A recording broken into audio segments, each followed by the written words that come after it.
Hi സുഹൃത്തുക്കളെ, ഞാനിപ്പോൾ ഉള്ളത് നമ്മുടെ ജാം ജൂ മുജീബുക്കയോടൊപ്പമാണ്.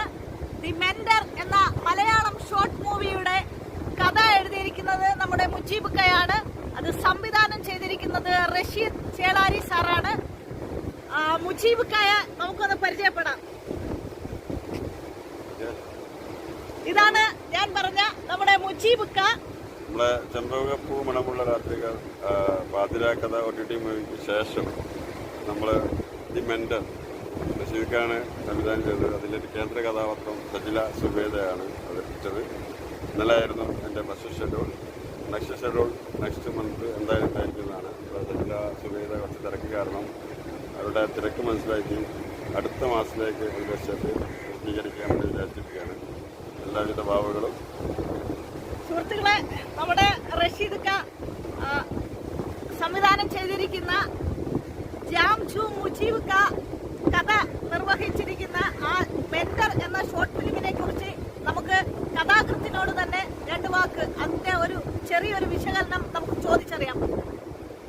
അതിന്റെ ഒരു ആശയം അല്ലെങ്കിൽ എന്തെങ്കിലും ഒരു സാരാംശം എന്റെ പ്രേക്ഷകർക്ക് വേണ്ടി ഒന്ന് പറയാമോ? കഥയുടെ ഒരു പൂർണ്ണ രൂപം റിലീസിന് മുമ്പ് പറയാൻ ആഗ്രഹിക്കുന്നില്ല. ഇല്ല. അധ്യാപക ജീവിതവുമായി ഉള്ള ഒരു ടീമാണ്. അതിലൊരു ടീച്ചറായിട്ടാണ് സജില സുബേദ അവതരിപ്പിച്ചത്. വളരെ കൃത്യമായിട്ട് തന്നെ അഭിനയിച്ചു കഴിഞ്ഞിരിക്കുന്നു. അതിൻ്റെ അവസാനത്തെ ഷെഡ്യൂളാണ് ആദ്യം ചിത്രീകരിച്ചത്. ഇത് തന്നെ ഒരു നല്ല തിളക്കമുള്ള അഭിനയമാണ് സജില സുബേദ ചെയ്തത്. വളരെ സംതൃപ്തനാണ്. അതുപോലെ തന്നെ റഷീദ് ചേളാരിക്ക് പറഞ്ഞത് നമുക്ക് അനുയോജ്യമായ ഒരു കഥാപാത്രത്തെ നമുക്ക് ലഭിച്ചു എന്നാണ്. വളരെ നിമിത്തമായിട്ടാണ് സജില സുബേദ എനിക്ക് ലഭിച്ചത്. അതെങ്ങനെയാണെന്നുള്ളത് സുബേദ തന്നെ പറയുന്നത്. എന്റെ നമ്പർ എവിടുന്ന് കിട്ടിയെന്ന് ഞാൻ ചോദിച്ചപ്പോ പറഞ്ഞത് അതൊക്കെ കിട്ടിയെന്നാണ്.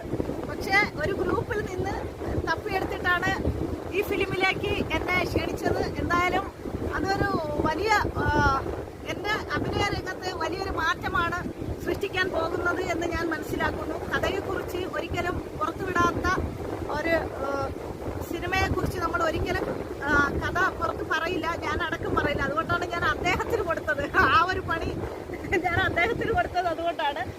തീർച്ചയായിട്ടും നല്ലൊരു സിനിമയായിരുന്നു. അതിന്റെ അടുത്ത ഭാഗം ഉടൻ തന്നെ ഉണ്ടാകും. അതിൽ തുടർന്നുള്ള അഭിനയത്തെ വീണ്ടും നമ്മൾ എൻ്റെ കഴിവിൻ്റെ പരമാവധി ചെയ്യാൻ ഞാൻ ശ്രമിക്കും. അപ്പോൾ ഇതൊക്കെയാണ് നമ്മുടെ ദി മെന്റർ എന്ന ഷോർട്ട് മൂവിയുമായി ബന്ധപ്പെട്ട്